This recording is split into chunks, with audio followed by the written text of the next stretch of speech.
Inviting me. ठीक short notice था लेकिन मुझे इसका बेनिफिट हो गया। आज ही प्रिंसिपल साहब से डिस्कशन हो रही थी, मुझे कहते हैं कि इरफान यार इसकी ना एक टॉक दे दें। मैंने कहा मुझे अब आधे घंटे बाद आप बुला लें, मैं आपको टॉक दे दूंगा। तो कल की बात तो दूर की बात है। A very interesting phenomena is going on. हम देखते हैं अपने सामने ही, जब से हमने पार्ट 2 भी किया या जब हम पीजी थे, pandemic epidemics are going on, specially virus की। और मैं आपको स्लाइड भी दिखाऊंगा। इफ़ आई से कि 21st century is a century of this epidemic, तो it will not be wrong. कुछ मेरी अपनी कुछ मेरी अपनी रिजर्वेशन, मैं उनको सुबह भी अभी बात कर रहा था कि I don't trust on this thing too much. मुझे जब भी मैंने इसको रिसर्च किया तो ऐसा देखा कि वायरस आया, विद इन अ ईयर और 2 there is a vaccination and vaccination become mandatory and company ने काफ़ी प्रॉफिट ले लिया। इज़ इट अ ट्रू और फॉल्स? कितना एविडेंस है, लेकिन ऐसा है। H1N1 आया, बहुत हाइप क्रिएट हुई। जीका वायरस आप लोगों ने शायद कम सुना हो, बहुत कॉमन है बाहर। कांगो वायरस आया और वैक्सीनेशन आई and they have been distributed there. So ये मेरे एक बैक ऑफ माइंड में एक थॉट ज़रूर है। कोरोना वायरस क्या है, ये क्या नई कोई चीज़ है? एग्जैक्टली कितना हार्मफुल है हमारे लिए, इसी को हम थ्रू गुजरेंगे। बिकॉज इसकी clinical presentation is similar like common cold. इसमें कुछ ऐसा अनयूजुअल नहीं होता जब आप लोग पिक करें। हमारे पास तो क्योंकि उसके पास बड़े फैक्टर आ चुके होते हैं कि वो मल्टीपल ट्रीटमेंट ले चुका है और मल्टीपल उसमें एलिमेंट हैं, तो हम उसको ज़्यादा इजीली जज कर सकते हैं। लेकिन जब आपके पास when patient present to you, तो it patient look like a simple case of common cold. So I will discuss about this introduction is epidemiology, clinical manifestation, diagnosis, treatment and prevention. It's an important virus for both human and animal. 1/3 of our community usually suffered from coronavirus and it plays a very important role in children and adults. ये diarrhoea भी करता है इन infant, this is important. इसका correlation कुछ neurovascular disorder, ये जो Kawasaki disease है उसके साथ भी एसोसिएटेड है। इतने में क्यों रियलिटी है, लेकिन इसका कोइंसिडेंस इन दोनों के साथ है। ये एक स्पेसिफिक वायरस है नाइडो वायरस फैमिली से। नाइडो कहते हैं जो नेस्ट बना के रहते हैं। इसको फर्दर क्लासीफाई करते हैं into 4 main category: alpha, beta, gamma and delta. Out of these 4, 2 exist in human only. One is alpha coronavirus and one is beta coronavirus. By the way, मैंने आज प्रेजेंटेशन के ऊपर नाम क्या रखा था, आपने गौर से पढ़ा था नाम? नहीं, वो आपने स्लाइड जल्दी चला दी। अच्छा चल। Novel. What does this mean? A new type of a coronavirus. Unique. A novel virus. Yes, a new thing yet to be named. Yet to be named. ये याद रखें, इसका नाम है SCOV2019। सो नाम नहीं दिया इसको, ये नोवल इसको कोरोना वायरस के नाम से पहचाना जाता है। ठीक है। अच्छा जी, ये देखें, ये स्लाइड मेरे लिए बहुत इंपॉर्टेंट थी। मैं इसको ज़रा थोड़ा सा हाईलाइट करने की कोशिश करता हूँ। 2000 सेंचुरी में अगर हम देखें तो देयर आर डिफरेंट पैंडेमिक। 2002, 2004 कौन सा वायरस था? SARS virus. ये क्या है? ये भी कोरोना की ही वेरिएशन है। अच्छा, अब आगे आ जाए। इसके बाद आपका कॉलरा आ गया। इसके इन बिटवीन हमें नज़र आया एक H5N1, ये फ्लू का इन्फ्लुएंजा। H1N1 जिसको स्वाइन फ्लू कहते हैं, फिर इबोला, फिर फ्लू, फिर Zika, yellow fever and again in 2019 we have our corona virus. So मैंने जैसे आपको कहा ना, ऐसे 21st century is an era of infection by a different flu pandemic. तो क्या कोई इन्वायरमेंटल फैक्टर इसमें रोल प्ले करता है या कोई हमारे अपने माल हैं जो हमारे आगे आ रहे हैं? इसको हमें सोचना पड़ेगा। अच्छा, सो आप इसको देखें वायरस को, इसको कोरोना वायरस क्यों कहते हैं? ये क्राउन लाइक पिक्चर है ना? ये इसकी सरफेस प्रोजेक्शन है जिसकी वजह से इसको स्पेसिफिक नाम दिया गया कोरोना वायरस का। इसकी इलेक्ट्रॉन माइक्रोस्कोप पे पिक्चर लुक लाइक दिस है। इसमें कहाँ नज़र आ रहे हैं, मैं थोड़ा सा हाईलाइट करता हूँ, शायद आपको नज़र आ जाए। आगे नज़र। सो ये हेड पे क्राउन सा बना हुआ है, इस वजह से इसको कोरोना वायरस कहते हैं। यूजुअली ये throughout the winter season exist करता है और लेस कॉमन है then other disease like rhino virus, influenza virus and respiratory sensitive virus. इन तीनों वायरस से ये कम कॉमन है। बट यूजुअली जब भी इन्फेक्शन होती है, इसके साथ कोई कोमॉर्बिड कंडीशन हो, तो ये सीरियस होता है। यानी ये वही बिहेवियर है जो हम H1N1 में पढ़ाते रहे। Everybody is not that problematic.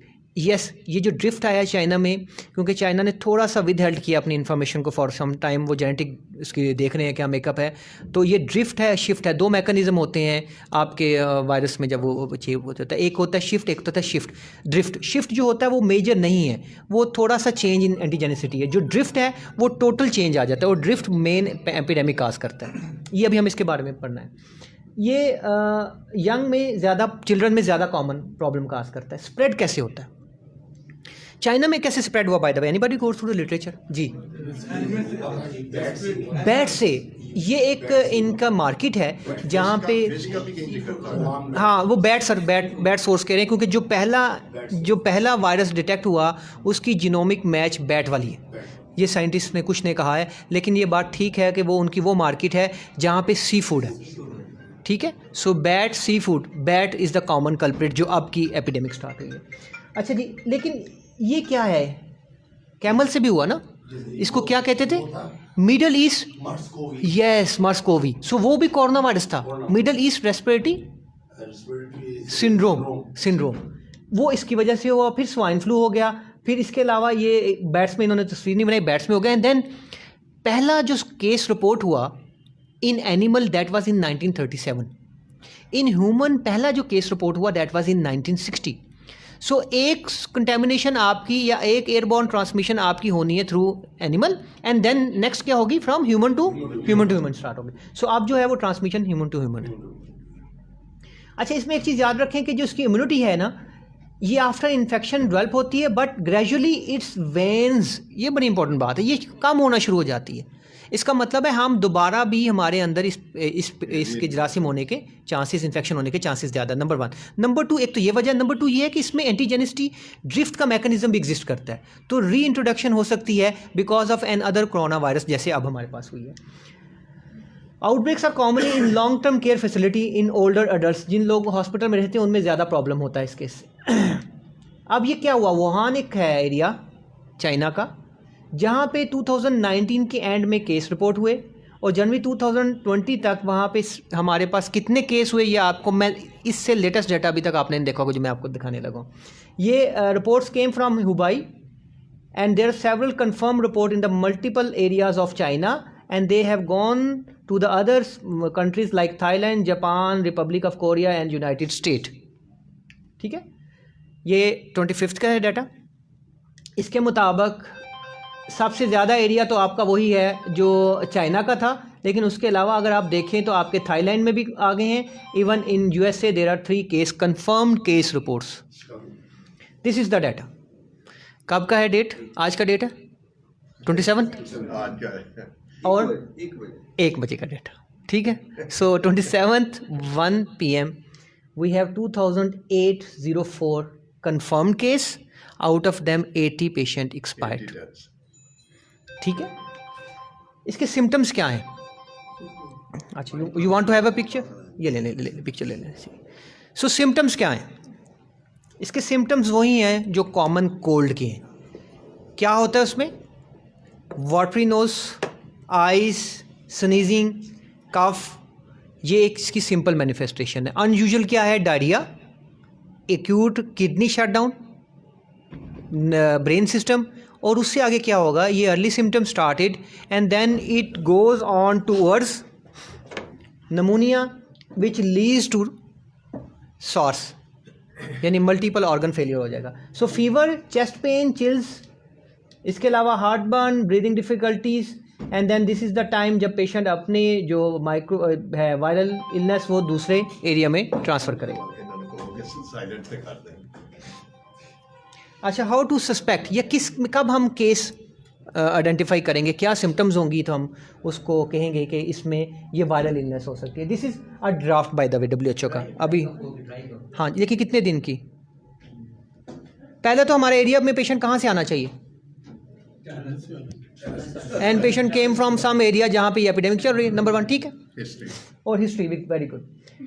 मैं सीवियर एयरवे जो इन्फेक्शन है इसको मैं छोड़ रहा हूँ। मैं सर्विलेंस के लिए क्या है, सब severe acute respiratory infection in a patient with a history of fever, cough, require admission to a hospital with no other etiology that explain the clinical presentation, and the following: history of travel to Wuhan, disease occur in healthcare worker who have been working in the environment with severe acute respiratory infection, in person who develop unusual unexpected clinical course, especially sudden deterioration despite appropriate treatment without regard to place of the residence or history travel, if any other etiology has been identified that full explain. एक ये important point है. एक तो आपने देख लिया China से आपके पास पेशेंट आया. नॉर्मली अगर आप लोगों को मैं अक्सर कहता हूँ आप लोगों के पास एक चीज़ हो ना जिसको हम पल्स ऑक्स कहते हैं, वो आपको इस तरह के पेशेंट में बड़ा डिफ्रेंशिएट करता है. यस, मेरे पास सर आपने एक पेशेंट भेजा था डॉक्टर साहब को. He is a viral case. He is a viral case. उसका out of proportion hypoxemia. Normally flu में ये काम नहीं होता. जब फ्लू होता है वो डिस्ट्रेस करता है, लेकिन डिस्ट्रेस में 2-3 काम नहीं होने. अगर वो होने हैं तो इसका मतलब है वायरल नमूनिया चल पड़ा है या कोई अनयूजुअल चीज़ें हैं. एक तो आप कुछ फ्लू के पेशेंट रिसेंटली देखेंगे जिनको चेस्ट को ऑस्कल्टेट करेंगे तो आपके तो कान खड़े हो जाएंगे, यार ये कौन सी डिजीज़ आ गई है, तो हार्ट फेलियर लगता है. उनमें क्रैकर्स होते हैं, उसको ब्रोंकिलाइटिस ओब्लिटरेंस कहते हैं. बहुत फाइन सी साउंड होती है. ये टिपिकल ऑफ वायरल इलनेस की. No orthopnoea, no PND. ठीक है. प्लस आप उसका एक्सरे करवाते हैं, एक्सरे में कुछ भी नहीं मिलता. आप ढूंढ के कहीं पे कुछ रेटिकुलेशन ढूंढ रहे होते हैं. WBC काउंट कराते हैं, दे आर नॉर्मल. CRP करवाते हैं, वो एलिवेटेड होती है. तो एक टेस्ट आजकल कर रही है लैब, उसको कहते हैं प्रोकैल्सिटोनिन लेवल. उस पर जंप कर जाया करें. प्रोकैल्सिटोनिन लेवल अगर 2 से कम है तो इट कन्फर्म वायरल इलनेस. ठीक है. हम आजकल पेशेंट देख रहे हैं, पिछले कुछ 6 हफ्तों में हमारे ICU में ऐसे पेशेंट ही आ रहे हैं जो ओल्ड एज के हैं, जिनको ऐसी इन्फेक्शन होती है कि हमें टिपिकल कैप का पैच नहीं मिलता, और जब हम पेशेंट का WBC कराते हैं वो नॉर्मल होता है. तो these are the viral illness. अब अगर मेरे पास ऐसे पेशेंट आए, इस गाइडलाइन से थोड़ा सा खिलाफ मैं करूँगा, तो मैं सबसे पहले अभी भी H1N1 करूँगा. उसकी वजह यह है कि अगर मैं फ्लू इलनेस सस्पेक्ट करता हूँ तो H1N1 जिसको हम स्वाइन फ्लू भी कहते हैं, उसकी एंटीवायरल रिकमेंडेड है. अनफॉर्चुनेटली अभी तक कोरोना वायरस की कोई एंटीवायरल रिकमेंडेशन नहीं है. सो मैं उसको डिप्राइव्ड ऑफ कर देता हूँ उसकी प्राइमरी ट्रीटमेंट से. So in my point of view, such patient came within 3 primarily and 5 days you should treat such patient with a drug antiviral जो कि हमारे पास एग्जिस्ट करती है. ठीक है.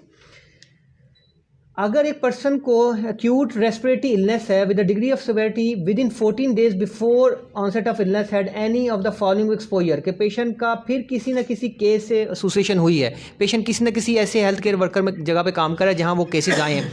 लाइक एडमिट हुए हैं पेशेंट हमारे पास सर्विसेज हॉस्पिटल में अ डे बिफोर येस्टरडे.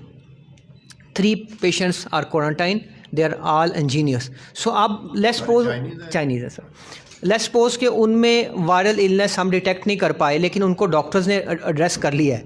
अब वो डॉक्टर अंडर क्वारंटाइन है फॉर 14 days, 14 दिन तक वो हमारे अंडर ऑब्जर्वेशन है. अगर सिम्टम्स डेवलप नहीं होती ठीक है, अगर सिम्टम डेवलप हो जाती हैं फिर उनका भी वही टेस्ट करवाया जाता है जो हम नॉर्मली कोरोना वायरस का करते हैं. So 14 days are important when you have a contact with corona virus. इसका डायग्नोसिस कैसे करते हैं? कोई ब्लड टेस्ट अवेलेबल नहीं है. ये जो ब्लड टेस्ट हमने लिखा है ये मैंने अपने, क्योंकि मैंने लेक्चर देना है अब उनको भी, मेडिकल स्टूडेंट कॉलेज को भी, तो मैंने ऐड किया हुआ, मैं आप लोगों के वैसे निकाला नहीं है. हम ब्लड टेस्ट करवाते हैं क्योंकि हमारे पास जब पेशेंट एडमिट होता है उसको सुपराडायरी इन्फेक्शन हो चुकी होती है, उसको यूजली कैप हो चुका होता है. तो उसके लिए इट इज़ मैंडेटरी कि before starting antibiotic you should send the blood culture. तो उसमें ब्लड कल्चर मैंडेटरी है. वायरल के लिए ब्लड कल्चर अभी तक कोई भी मैंडेटरी नहीं, कोरोना वायरस की बात हो रही है. इसमें लिए क्या मैंडेटरी है? अपर रेस्पिरेटरी ट्रैक से आपने स्वैप लेना है. वो कैसे ले सकते हैं? नेजोफेरेंस या ओरोफेरेंस से, या लो रेस्पिरेटरी ट्रैक से आप कैसे ले सकते हैं? स्पूटम इंडक्शन से लेके ब्रोंकोस्कोपी तक. ठीक है. वो आप सेंड कर देते हैं to NIH. Do NIH have the facility? No. Yes. हाँ जी. वजह क्या है? इसका एक प्रीमियर होता है. प्रीमियर क्या होता है? जो एंटीजन की जो एम्प्लीफिकेशन करता है वो हमारे पास अवेलेबल नहीं है, उसको आने में भी कुछ टाइम लगेगा. So what they are doing, they are sending this sample to China. अब ये sample if I am not wrong -70 degree centigrade पे स्टोर होने. अब ये कोल्ड चेन क्या हम मेंटेन कर पाते हैं? -70 वायरल के लिए क्वेश्चनेबल. सो हमारे पास अभी तक कोई केस डॉक्यूमेंटेड नहीं है. ठीक है. इसकी ट्रीटमेंट क्या है? नोट. हाँ जी, सिम्टोमेटिक. मतलब उसमें H1N1 में तुम्हारे हाथ में कुछ है, इसमें कुछ भी नहीं. So what you have to do, just symptomatic treatment, and उस पेशेंट को आपने इन्फेक्शन फैलाने से रोकना है. This is your target. And rest क्या है ये मैं हमारे उन बच्चों के लिए छोड़ दें। इसका मतलब ये था कि हमने अपनी उसकी ऑक्सीजन को इम्प्रूव करना है। मैंने कहा मैं वो चीज़ें डिलीट नहीं कर रहा, अब आपके वजह से फ़ायदा है कि मैं उनको भी पढ़ा दूंगा। अब ये पेशेंट सिंपल डेवलप करता है फ्लू, ठीक हो गया। एक वही पेशेंट है जिसको आगे हाइपोक्सीमिया डेवलप हो गया, कैप हो गया, उस पेशेंट की मैनेजमेंट में सेप्टिक शॉक भी आ जाता है और एंटीबायोटिक ट्रीटमेंट है। ये आगे दोनों स्लाइडें उसके लिए हैं, इस वजह से मैं इसको यहाँ पे स्किप कर रहा हूँ। Systemic steroid should not be given. This is very important. It has been seen in patient with viral illness, any viral illness, when systemic steroid were given, they develop acute flare of the disease.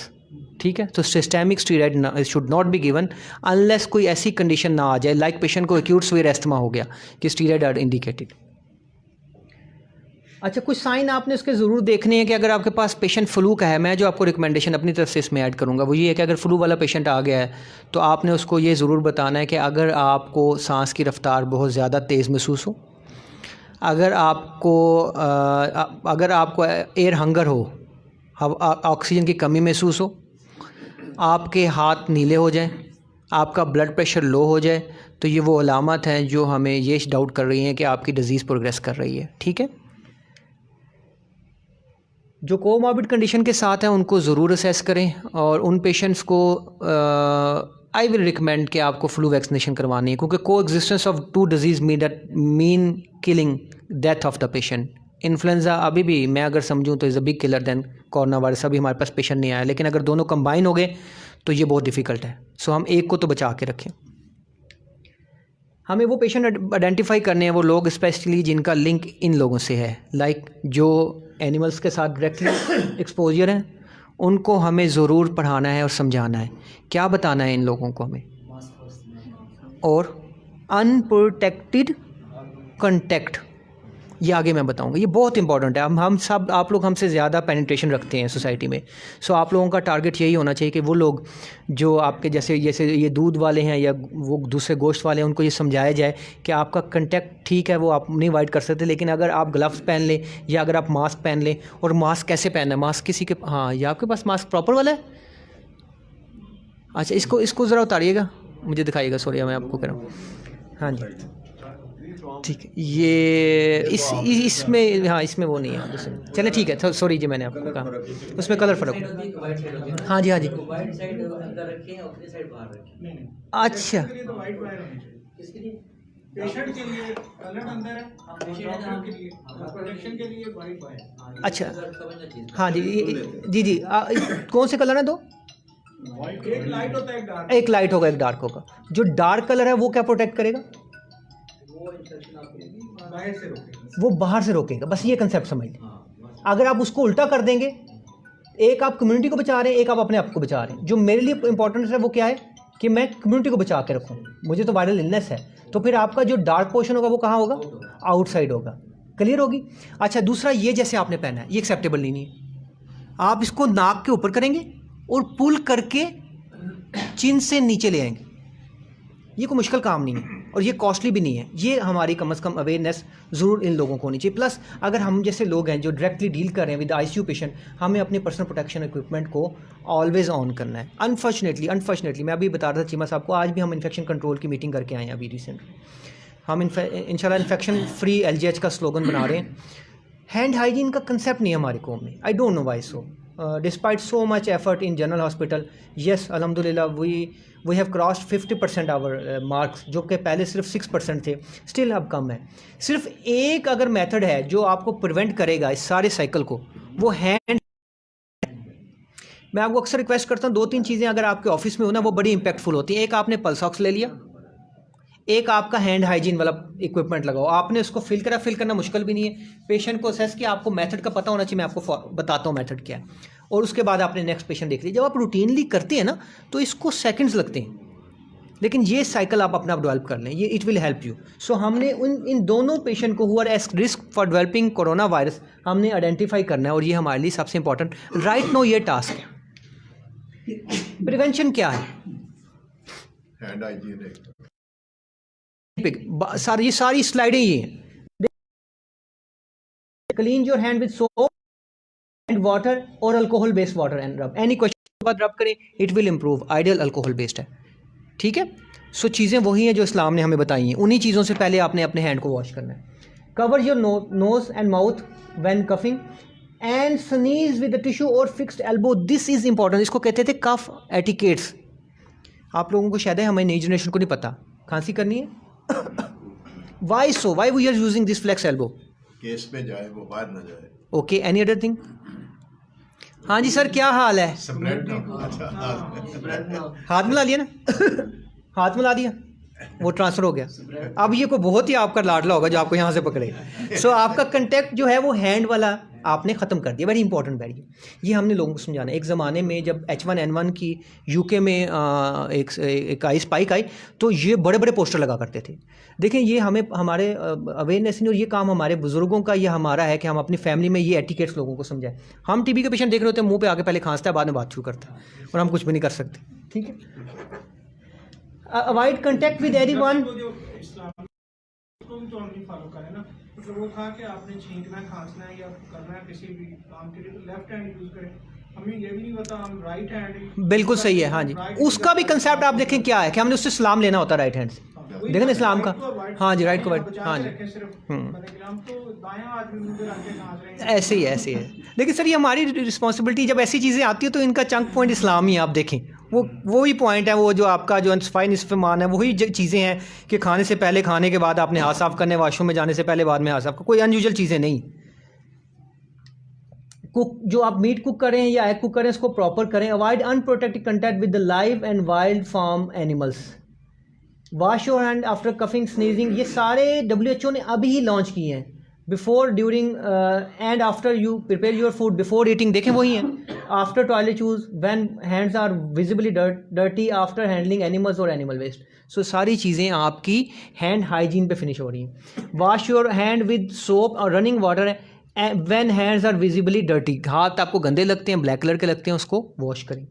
If your hands are not visible dirty, wash them with soap and wash or use with alcohol based is the best solution. Cover your mouth and nose with tissue, sleeve elbow when coughing or sneezing। और ये नहीं कि आपने tissue रखा हुआ, बड़े अच्छे लग रहे हैं, आपने टिश्यू पे कफ किया वही जेब में डाल दिया, वही बाद में यूज़ कर ले। Not like this, you have to throw them into the basket. Clean hand after coughing and sneezing, this is very important. हाँ जी, यही होता है हमारा। Protect yourself from getting sick, avoid unprotected contact with the sick people and with live form और wild animals. So हमें इन लोगों को प्रोटेक्ट करना, मेरे लिए ज़्यादा इंपॉर्टेंट ये लोग हैं। 3 मीटर मिनिमम डिस्टेंस है। जब भी इन्फेक्शिव डिजीज़ आ गई ना तो 3 मीटर डिस्टेंस है, ठीक है। Use different chopping boards and knife for raw meat and cook food. Wash your hand when you are handling these things. Sick animal and animal that have died for disease should not be eaten. Even in area with experienced outbreak, meat product can be safely consumed if cooked thoroughly and wash hand। ये ज़हन में रख लें। ये नहीं कि अब आपने कुछ भी यूज़ नहीं करना। वैसे हम लोग ये फॉलो ही नहीं कर सकते, गोश्त के बगैर हम लोग रह ही नहीं सकते, जो मर्जी हो जाए, ठीक है। Wash hand with soap, avoid touching eyes, nose and mouth. ये दूसरा इंपॉर्टेंट इशू है। इसी के साथ हमने कफ किया, उसके बाद ही आंखों को रब करना शुरू कर दिया, और पता नहीं हमारे हाथ नहीं टिकते। वैसे ये बात रियलिटी है। अब जो मर्जी कर लेना, अब तब देखते हैं, मतलब एक जनरेशन, बाय द वे हम ना, मैं अक्सर कहता हूँ कि हम ऐसी जनरेशन की तरफ जा रहे हैं जब हमें कहत का अंदाज़ा होगा। एक बड़ी ग्रूम जनरेशन हमारे सामने रिटायर हो चुकी है, और अनफॉर्चुनेटली अगली जो है वो बड़ी मिक्सचर ऑफ मैनी थिंग्स हैं। You can't say anything to your PG, और इवन पीजी, योर पीजी जिसको आप ट्रेंड कर रहे हैं, आप उसको ये नहीं कह सकते कि बच्चे टाइम पे आ जाओ। This is the fear of the new generation. आप उनको एटिकेट्स बताते हुए भी सोचते हैं, this is a true reality. So ये है कि जितना हमारा जहाँ जहाँ जिसका बस चलता है, वो एक मैसेज अगर कम्युनिकेशन कर रहे हैं कि भाई हैंड हाइजीन आपने प्रोटेक्ट करनी, एंड और नाक, आँख और ये जो आपके कान हैं, इनको बार बार पेस्ट ना किया करें, ठीक है। मास्क पहने इस स्पेसिफिक सिनेरियो में, तो आपकी बचत इसी से इंशाल्लाह ताला हो जाएगी। फ्रीक्वेंटली वॉश, सेम वो थिंग है। अब इंपॉर्टेंट चीज़ क्या है ट्रैवल के लिहाज से, avoid travel if you have cough and fever. ये देखें, ये इस्लाम का रूल है। आपको पता है जब एपिडेमिक्स चलती हैं तो उन्होंने क्या कहा है, उधर ही ठहरे। कितने सालों पहले उन्होंने हमें बता दिया। If you have cough fever, difficult seek medical health, avoid close contact with the people suffering from this cough and fever, frequently clean your hand, avoid touching mouth and nose, when coughing sneezing cover your mouth, fix elbow, cover mouth and nose, avoid same all thing, everything is related to your prevention. So all जो catch point है इसमें, बल्कि किसी भी चीज़ के लिए मैं infective point of view से बात कर रहा हूँ, believe me, hand hygiene 8000 patient का डाटा है हमारे पास, किसी हॉस्पिटल में नहीं, गवर्नमेंट हॉस्पिटल 8000 पेशेंट का सर्जिकल साइट इन्फेक्शन रेट हम कैलकुलेट करें ओनली इन जनरल या शौकत का नाम, बहुत अलार्मिंग है हमारे लिए, बहुत अलार्मिंग। अगर एक ही चीज़ मैं कहूँ कि एंड पॉइंट क्या होना चाहिए, तो वो एंड पॉइंट ये है कि please wash your hand as a doctor community and cover your mouth. आप मास्क पहन लें और अपना क्लिनिक तसल्ली से करें, इंशाल्लाह ताला nothing will be happen to you. So corona virus are important both for us. ये स्प्रेड होता है direct from the infected animal, पहला कंटेक्ट आपका इन्फेक्टेड एनिमल है, देन ह्यूमन टू ह्यूमन है।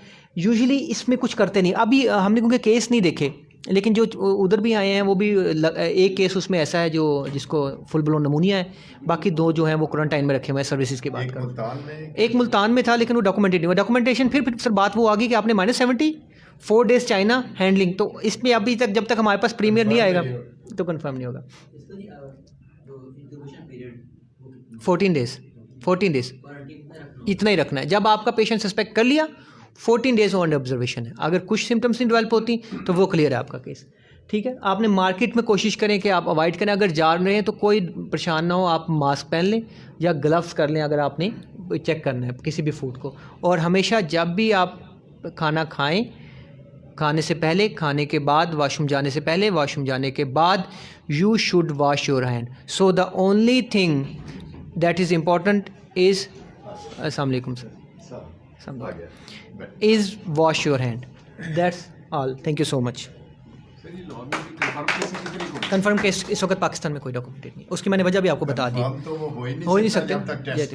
देखें इस वक्त 2 मुल्तान में, yes 2 Multan, there are 2 cases in Multan, 3 in services hospital, ठीक है।